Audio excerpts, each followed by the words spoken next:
And we are back for another episode of the Grunge Bible Podcast. This is episode 153, February 26th. My name is Ethan Challoway, joined by the lovely Chris Salona.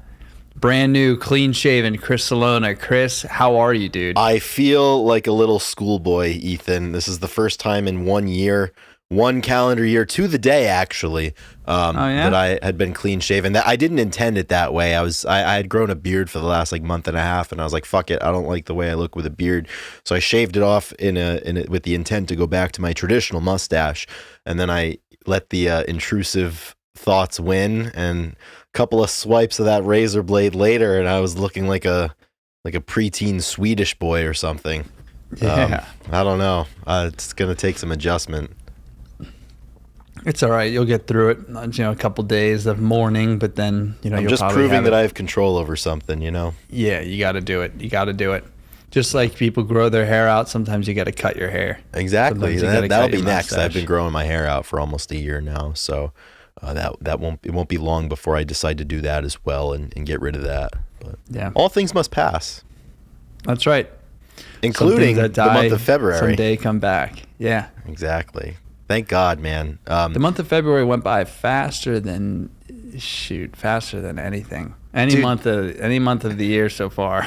And considering it's just against January. January is undefeated in that regard. And I think you'll feel this same way. But I kind of feel that February was just kind of we're crowded at the start line right now. And as soon as February ends, the gates are gonna open. And the entire year is just gonna go. Things are about to pick up very quickly. I feel like this is our last chance to get some good rest. Yeah.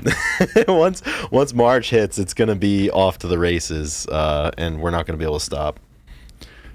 Yes, it seems like it's gonna really steam ahead, and go fast. And yeah. I'm ready, dude. Live fast, die young. I'm ready for it. Exactly, man. Let's do it. It's better to burn out than fade away, Neil Young. Yeah, we've been talking about how we've been checking in this past month, and everything's good. We're in the script. It's good. We're in control. I feel like we're about to lose control. Oh yeah. We're about to lose control, and I'm ready for it. Yeah. That's why you rest, so you can handle this type of stuff. We took care of ourselves, and we're prepared for this moment to go on a little bit of the heater. Yeah, it's like that sense where you just it's too quiet, Something's going to happen. Yeah, it's been like that around here. It's been a little too quiet, so we're ready for it. Yeah, it's the same thing as in the OC. Whenever anybody is telling somebody else confidential information, the person that they're talking about always happens to pop up right behind them. Every single That's how I feel. time. It's like, I'm taking care of myself, and then boom, March is going to be here, and then it's just going to be hard to kind of get your arms around it again. But with that, all that being said, it's still February. We're recording on the 24th, a couple of days before this episode comes out. How are you this morning? I'm doing well, doing very well. It was a good week, productive. Found time to relax and get zoned in, find my, do my practices that I've been trying to keep up with, and it's really good. I think I'm trying to sleep under the stars tonight at some place. So nice. Go get into nature. I need a night under the stars, Oh yeah. So yeah, dude, it's going really good. Like I said, I've just been looking at some plans I have in the spring, and it's gonna speed up. Yeah. But for right now, in this moment, in the present tense, I'm doing really well. Just for today, I am free. Yeah. How about you, Chris? How are you? I'm good. This week went by really, really quickly for me, but it was a really good week. Had a bunch of PRs in the gym the last week or so that's been a lot of fun. Hanging out with some of my friends, enjoying that, making good memories and whatnot, and just doing what I need to do. So I feel pretty good. I did not sleep nearly as much as I should have last night. I stayed up way, way, way too late. But that happens, and I've got nothing on the calendar for today besides this podcast. So once I wash my hands of what I need to wash my hands of, I'll be off the hook. Amen. That sounds great. In this episode, we are going to be talking a little bit more about creativity and inspiration, and it's going to revolve around the great John Frusciante. And I'm pretty excited about it, Chris. He's an artist that obviously everybody knows from the Chili Peppers, but he has a lot more going on in his solo life and just his creative process that, Chris, we're not going to claim to be, very, how do you say it? I don't know, historical, scholarly, educated sources. We know a little bit about Frusciante and his work and some of his stuff, but there is a deep hole that you can get into and is probably really enjoyable that could happen in the future for us, but we decided to do the podcast today, so we have the knowledge that we have, Absolutely. It is what it is. Well, Ethan, people forget that we did a podcast episode on Unlimited Love, the Red Hot Chili Peppers album, like a year and a half ago. So this isn't completely uncharted waters for us, but they're definitely deep water. But kind of, the analogy we used earlier of just kind of, when you lose control, you just kind of got to let it go. That's what we're going to do today. Like, we can't possibly get our arms around someone like Frusciante and his creative thought process. But we're going to get into it and explain it and kind of chat about what it means to us because, we're relatively new to, I think, his solo catalog in terms of really getting into it. And also the man, I did not know a whole lot of his background until very recently preparing for this episode. But I think that's a common theme of this show is just kind of talking about creativity and inspiration and thought process that creates art and creates the connection through art. And, I'm very impressed and I admire greatly how Frusciante approaches his work and how he has been able to make things that mean something to people. So it'll be fun to chat about that with you today. Yes, very much so. We are moving into our creative and inspiration stage of our work. Yeah, this is phase 3. This is phase 3. We're going to be pushing everybody to create, to try, and to believe in what's next, because that is where we're at. Yeah. Well, it was funny. Last week we were chatting with Chris and I think you said something to the effect of, I just really want to be able to, I want to create something that I can look back on. And he's like, well, what do you think you guys are doing with this podcast? Like, you guys going to be able to look back on that. And that really stuck with me. And I think that's informed kind of a lot of the ways that I've been thinking about my life and this project recently, since we had that conversation with him last week. Right. So, this is the part of the show where we'd like to thank the people that support us. So if you want to be one of those people, we have a Patreon set up that you can go and give $2, $5, or $10 each week. Just small commitment. If we give you joy or give you a sense of, I don't know, safety every Monday morning. Because sometimes that's how it is. When I put on the podcast, I listen to often. Shelter from the storm.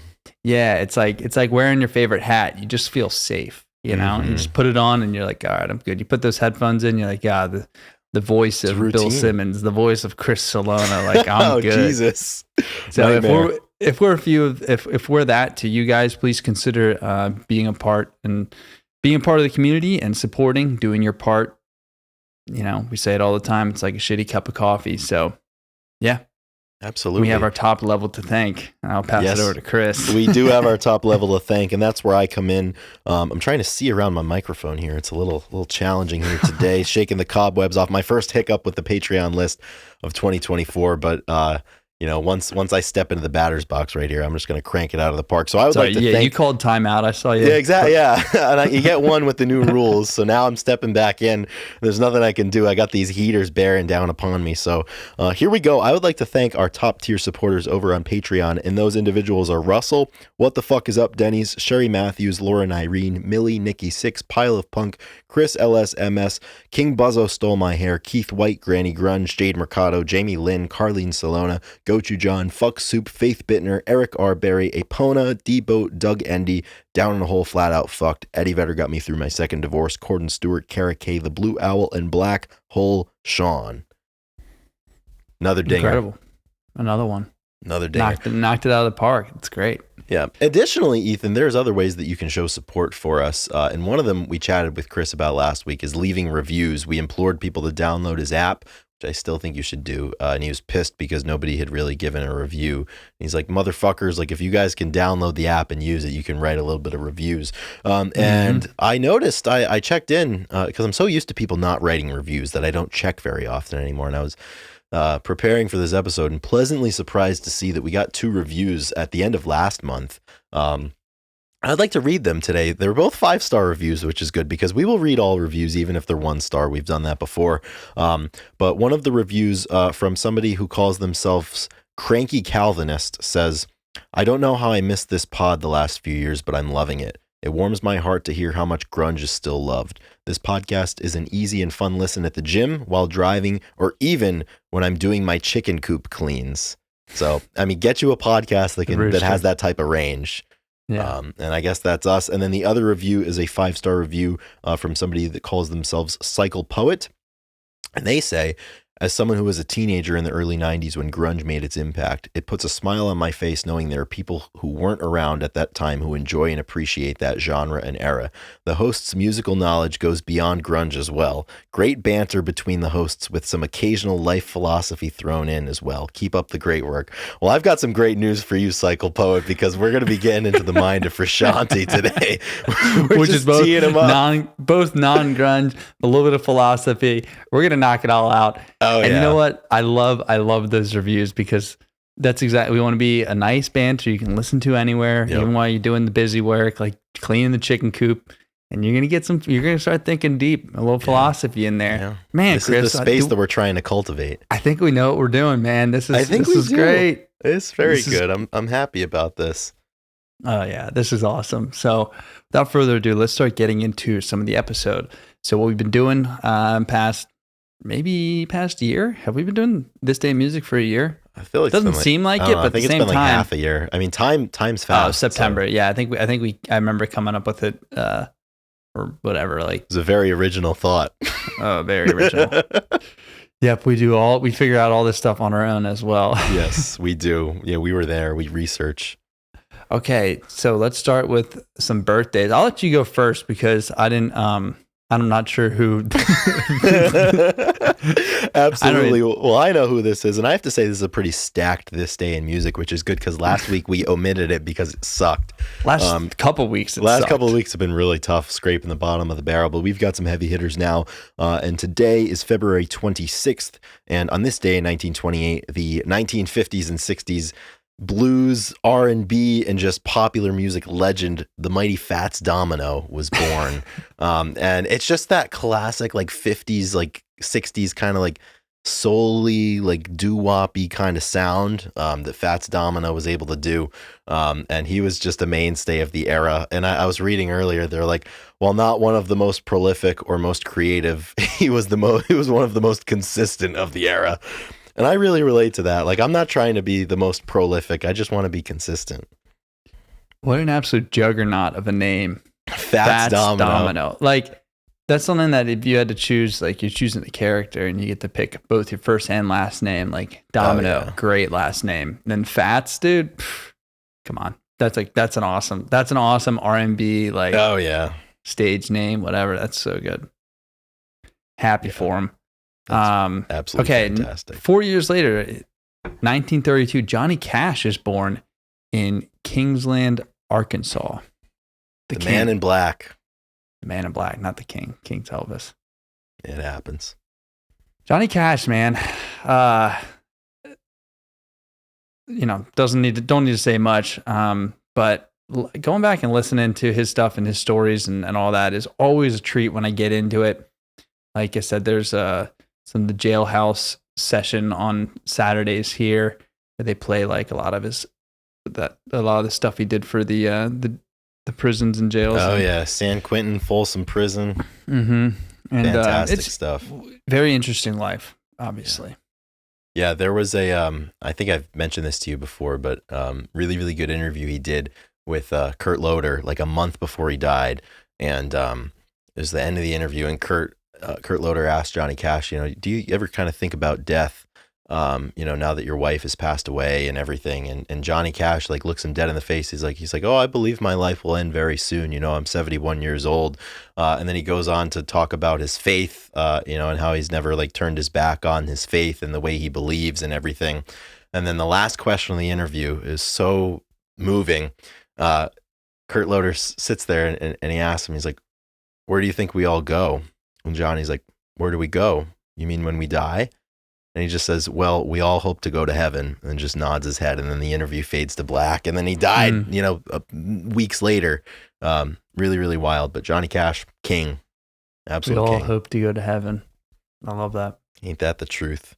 Yeah. Moving forward, something that hits at the crux of grunge Bible here on this day in 1943, Bob the Bear Height of Canned Heat was born. And if you remember our smash hit episode from last summer on Canned Heat, which was one of the more complex episodes that we've ever had to record, but it was it was a really special one.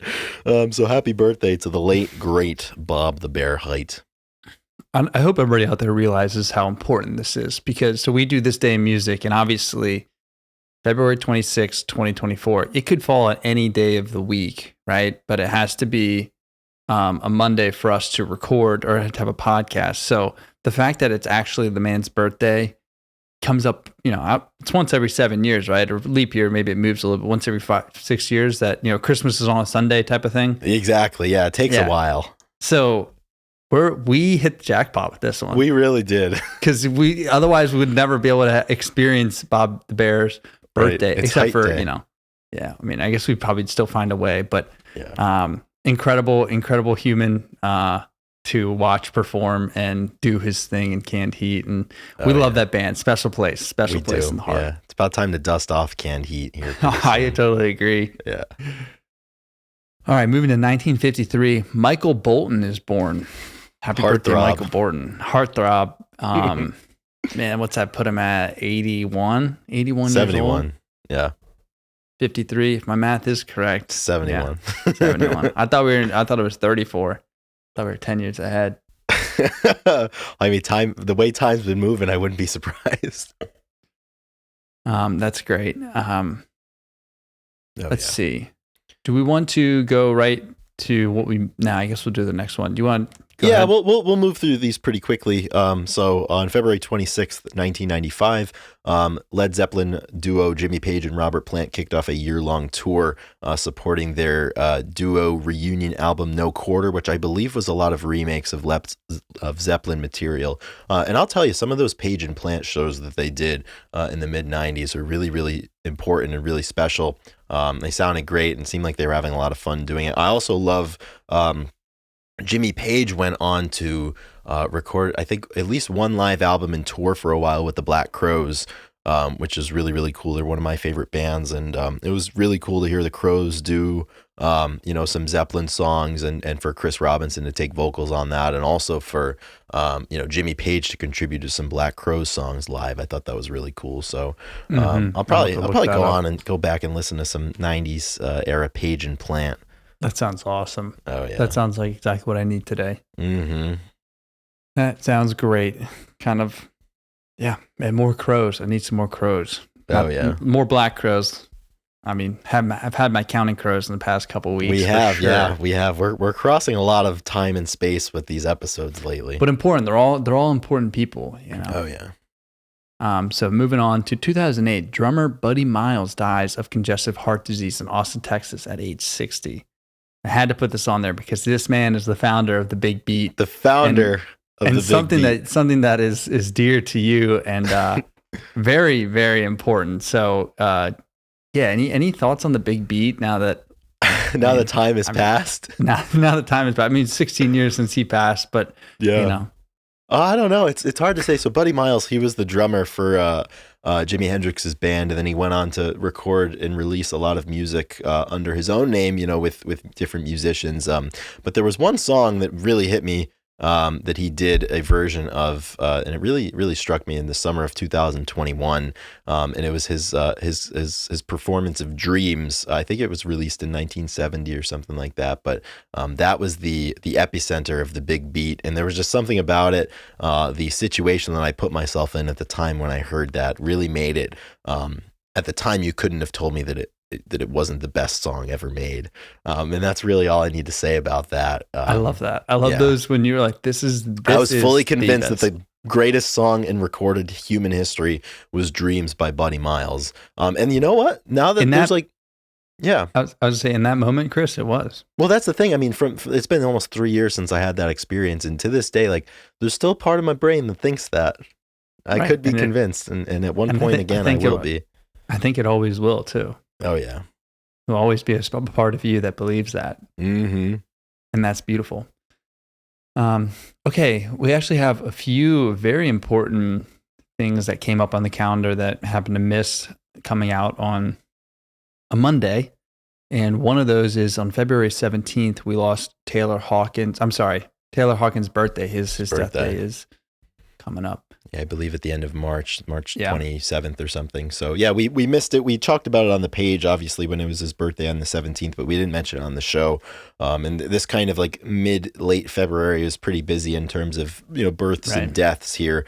So we had Taylor Hawkins' birthday on the 17th. We had Kurt Cobain's birthday on the 20th, and Mark Arm's birthday on the 21st. Both of which we discussed on the page. But I think in the past we had done episodes on Kurt's birthday about him, and we had planned to do that this year, but we decided to sit down with Chris last week. So we'll definitely get some Kurt conversation in here soon. And then lastly, just a few days ago was the second anniversary of Mark Lanigan's death.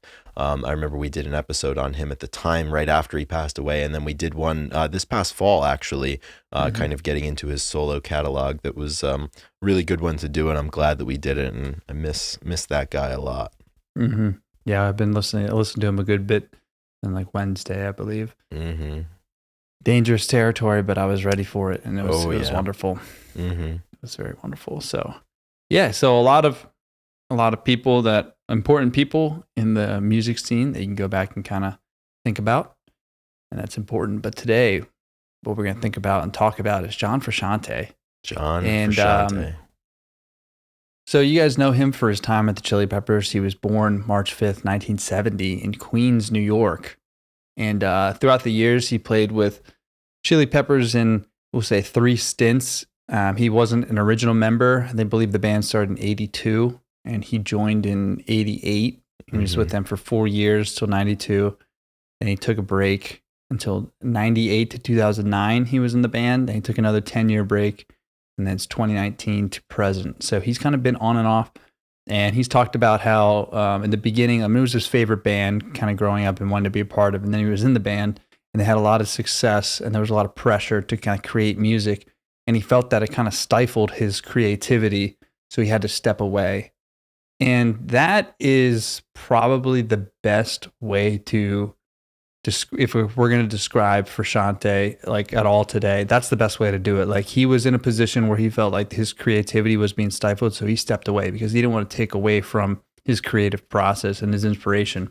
And he knew that he needed to do that in order to keep the music kind of authentic. And we've been talking about this a lot too, is how bands, they make new stuff and it seems kind of planned and not that planning is bad, but very like influenced, I guess, by today. And Frusciante never wanted that to happen. Like he wanted the music to speak for itself, for it to be whatever it is.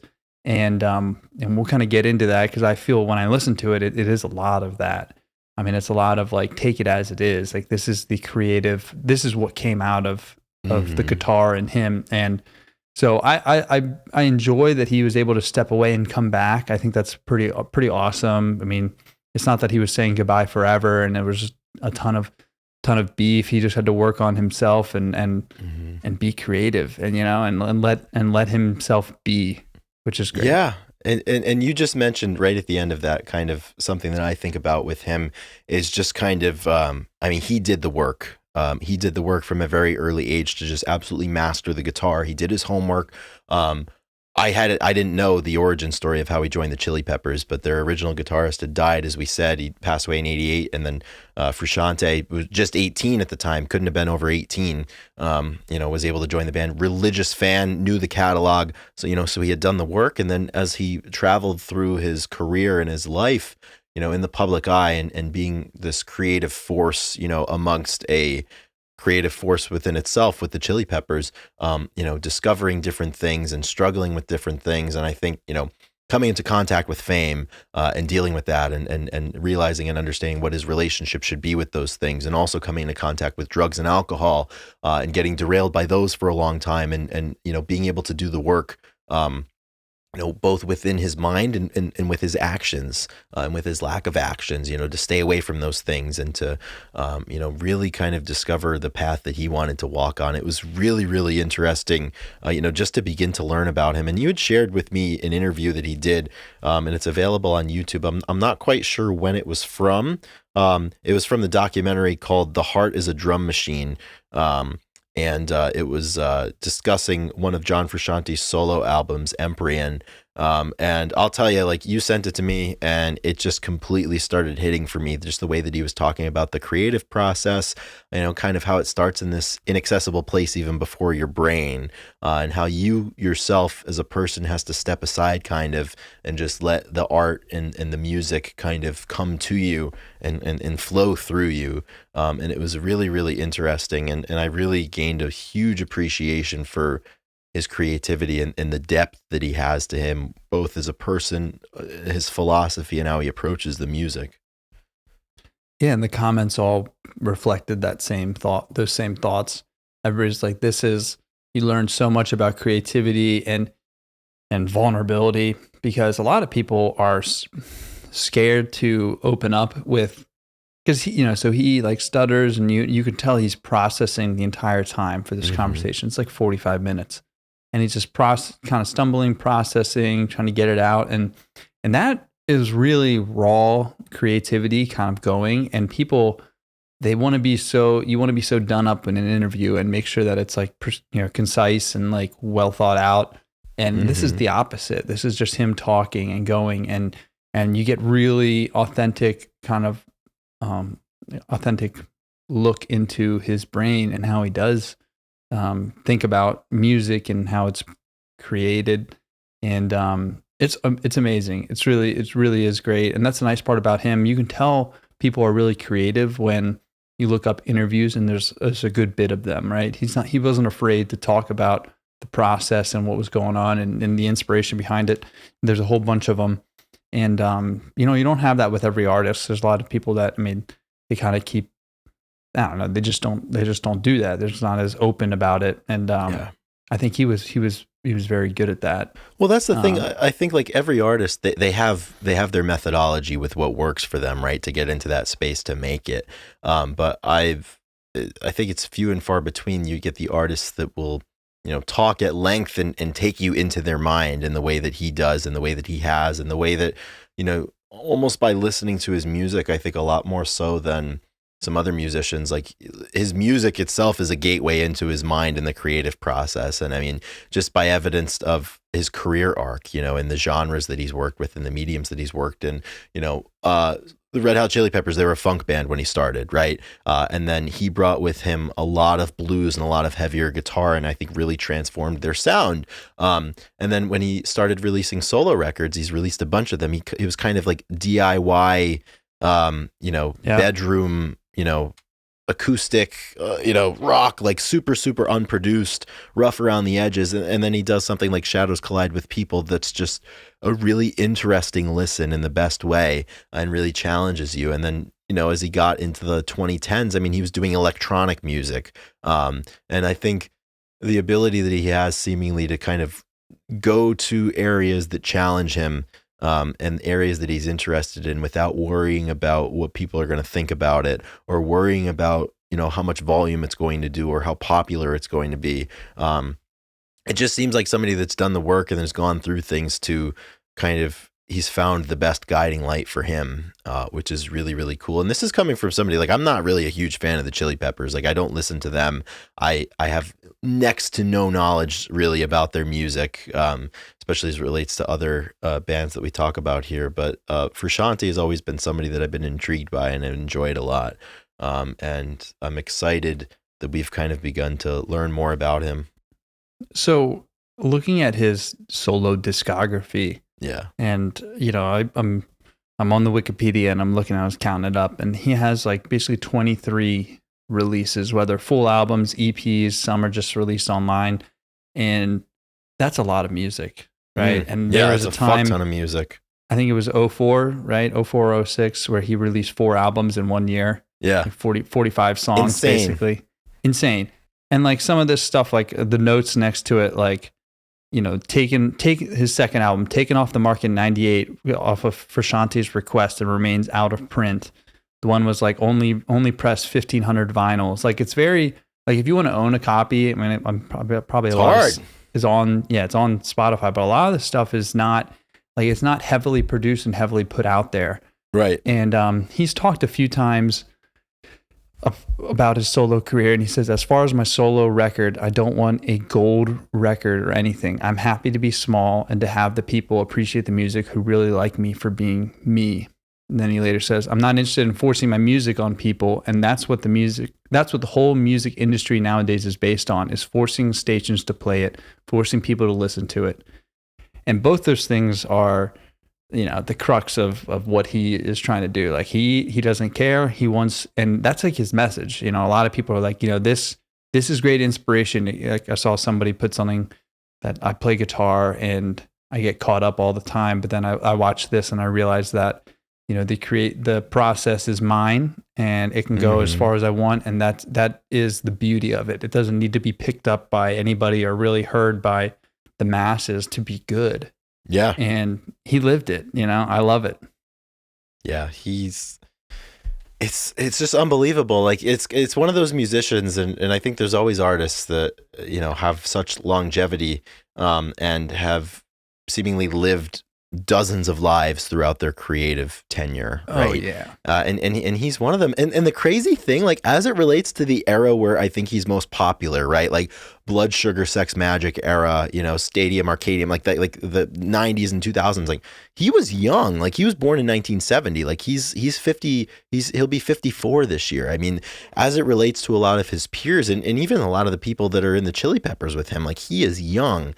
And I mean, his creative output is so prolific. I mean, he's been doing it for, the statistical majority of his life. And he's still, he's just as good. And the fact that they made the call back to him in 2019 and brought him back into the Chili Peppers, I think is such a treat to the fans of that band in a way that I don't fully understand. And I see a lot of Chili Peppers fans, they'll talk about it, some of their guitarists. I mean, Dave Navarro was in the Chili Peppers. Josh Klinghoffer was in the Chili Peppers for a while. Like incredible musicians, right? But like when there's just something about it, like when Frusciante steps on the stage, it's just this like synergy that, you can't get with anything else. Yeah, it's very like that clear. Key player in a lineup, right? Like, there's something about, like you could have the greatest lineup, but like, when your stud first baseman isn't in the lineup, like it just doesn't click in the way that it does. Yeah, I mean, it's very comparable to, you got like we lose Taylor Hawkins for the Foo, and they're going to keep playing with Freeze, and right. But there's such an element of identity within Taylor that is, maybe even 10x'd with John being the guitarist for Chili Peppers. The way that he would play the solos, like you look back in his solo stuff within the songs, like his Danny California solo is just incredible. Wet Sand and Don't Forget Me. I love that one. That's like the way that he solos and takes it. I mean, that is the Chili Peppers sound that pretty much everybody loves. You know what I mean? I mean, we love bass we love Flea on bass and Chad on drums, and they're all important, but the guitar brings the Chili Peppers it brings it to life, life. And I think it makes it so accessible, because I think there's maybe a lot of people who hear him on the radio, like your top 40 music listener in 2006 was not going to listen to Danny California and be like, wow, like the bass guitar is really popping off here. No, they're talking about the fucking solo. And I mean, he just brings those songs to life, and he plays with such confidence and just with such collection of so many influences in a way that all the greats do, because that's what he is. I mean, he's one of the greats. He really is. Sorry.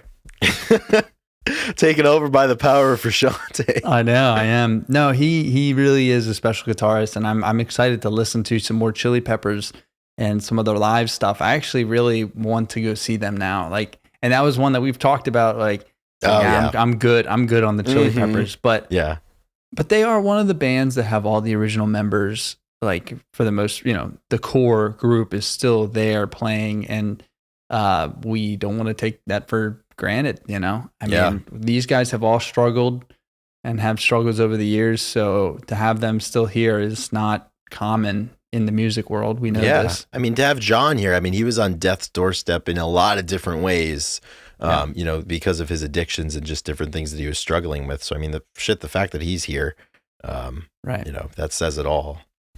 We're really So lucky. hopefully, yeah. So, and their live stuff is a treat to watch for sure. Oh, and listen to. Like, I mean, it is definitely one of those, like, yeah, their studio stuff's really good, but let them jam, let them get going, and it's amazing. And seeing them on stage, like seeing them just be, you know, Anthony does his job dancing while everybody's soloing and jamming, and you got Fleas, you know, out there and you know, right up in front of Frusciante while he's soloing. So it's good. And I'll tell you, Ethan, as it relates to his solo stuff, I love John's voice. Oh yeah, I think it's better than Anthony's. Oh yeah, I mean I would agree. Almost. I think it's better than Anthony Kiedis' voice.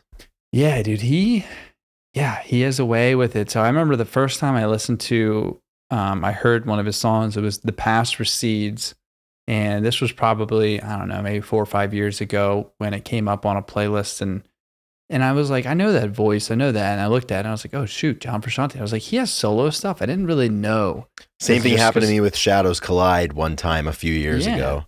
Yeah, you just don't really know, and I'm like, wow. I was like, this is really cool. And when you hear bands, when you hear artists have like solo work outside of the band, it's always really intriguing, because then they take what their creative side and they get to produce exactly that, right? It's not collaborated, right? Yeah. So they don't have Flea coming in with his bass line that you have to put in because it's Flea. It's you know what I mean? Or like, you know, we want to build here. Like, he can keep it at whatever level he wants. Yeah. And so all of a sudden I started listening to it, and it really was fantastic, you know? I mean, and I wrote, you know, his voice, for some reason, his guitar style and the way that he sings on all this stuff, he has this sense of longing in his vocals that I love. And as you know, if you're a Chili Pepper fan, you know, the lyrics are, you know, come and go as far as if they're deep or not. They're just kind of like on there. And for Shanti, for his lyrics, I mean, it could be anything, but for some reason, just the way that his guitar and his vocals kind of pair together, I'm always in a state of wonder, where you're kind of looking to say what's next. And it's just like it's like a longing feeling for, you know, for the next thing, for the next relationship, for relief, you know, for something. And you're in this state. And you know, that's a very authentic state to get people to feel. And it's good. And I think the coolest thing about this conversation that we're having, and I'm glad that we're choosing to have it on this podcast, is the fact that I'm sure there's people there. There's going to be people here listening to this that know, you know, encyclopedically the Chili Peppers and John's work and everything. And I can't wait to kind of have this conversation after this is released of, you know, people hopefully, you know, having some suggestions and stuff, because we're just scratching the surface on this. And, you know, I kind of like that conversational element that we have, you know, when we release an episode like this, and people will chat back and forth. So the inbox is open. 100%. Yeah, I think I wrote down too. I was like, for some reason, I get Frusciante's sound, right? It's kind of in the wheelhouse of, you know, it reminds me of like, it's like PD, Modest Mouse, the Front Bottoms, the people that we enjoy, like the Built to Spill. I don't know, the kind of music that I really like. He fits right in there with that. Yeah. It's kind of unadulterated kind of music. And sometimes it's really good. Sometimes it's dirty. It's not clean, and like it was really like attracted to that in music making. Well, he said himself in that interview that I referenced for that documentary, you know, he was talking about how a lot of times like the disadvantages of your environment or the limitations that have been placed on you are often the things that kind of propel you to perfection and to creativity. And I think that comes through with a lot of his music. I mean, some of his earlier solo stuff was like super, super unproduced, as I said, but there's just something beautiful about that and perfect about that. In the same way that some of his really, really produced stuff, you know, brings different elements. And I like that, you know, it's like perfection and creativity can be found anywhere. And, you know, to kind of go back to something we talked about earlier, Canned Heat, or there's this performance, I think it was Woodstock Boogie or something, or Fried Hockey Boogie. At the end, Bob Hite, he just chimes in at the end. He's like, love can be found anywhere. And I think, a lot of things can be found anywhere if you just kind of let it come to you and you're open to, things maybe presenting themselves in different ways. And John is a champion of that. Mm-hmm.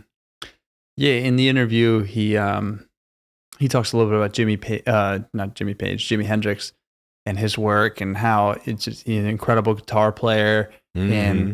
But he said the best picture of Jimmy is not anything, you see of him, but it's his music. Like that's the best representation. It's just taking his music and that is showing you Jimmy's soul and like who he is. And I think that's a good reminder, it's like what people create is like the best way to kind of look into their feelings and to understand them more and to listen to. And that's all of this music that he does, I feel like he had a really good sense of where he's at, and that's what we have.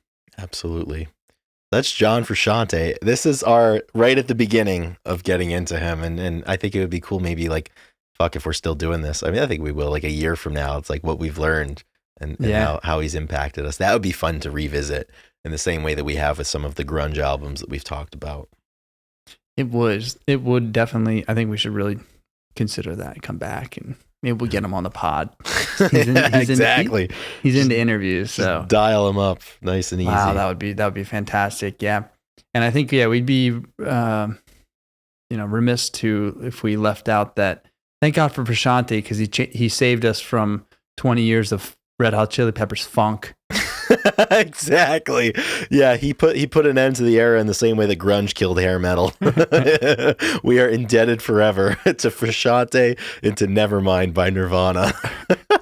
I think that no one would know who Red Hot Chili Peppers was because they'd just be a funk band, maybe. Right. And as we said, funk can only get so big. Oh man, that's fucking great. Awesome. Yeah, man, that was good. Any last thoughts you have on? No, I'm comfortable leaving it there. I think that was good. I think we got our point across and we told our story, which is at the end of the day, that's what we're here to do. So we hope if you're listening, we hope that you enjoyed that and maybe kind of shed some light on something you haven't thought about in a while, or shed some light on something you've never thought about, or maybe we discussed one of your favorite artists and, I don't know. It's hard to say.